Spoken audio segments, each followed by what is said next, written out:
talk about something most people wouldn't even imagine. India in the Arctic. Yes, the Arctic, that frozen icy land at the top of the world where it's freezing 24/7. And guess what? India is quietly strategically planting its flag there. Not literally, but in the most powerful way possible, through science and strategy. Here is how it works.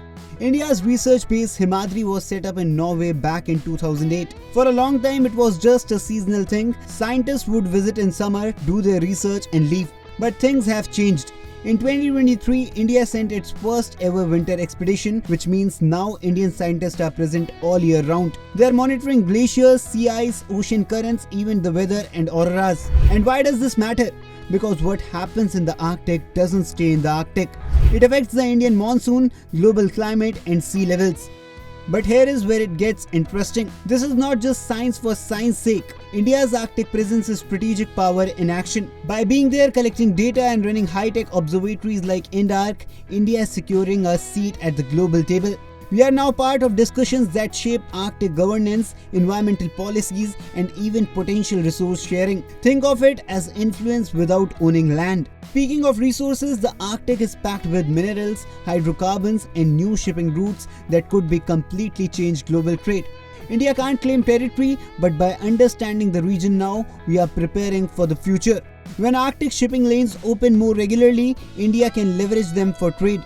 When resources are ready for exploration, India can collaborate with Arctic nations to benefit. And India isn't stopping there.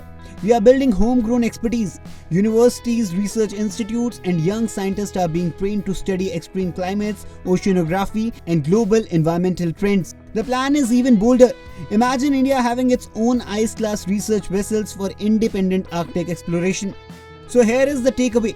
India's Arctic strategy is subtle, smart, and long-term. It's not about military power, flags, or conquest. It's about knowledge, influence, and readiness. India is quietly making sure that when the Arctic matters for climate, resources, or trade, India is not just watching, it's playing a central role. In short, India's Arctic play is like a chess game on ice. Slow, calculated, and setting up for the big moves for the future. And trust me, the world hasn't even realized how strategically India is positioning itself yet. What are your thoughts on this? Let us know in the comments. Till then, keep watching India TV for all the latest updates.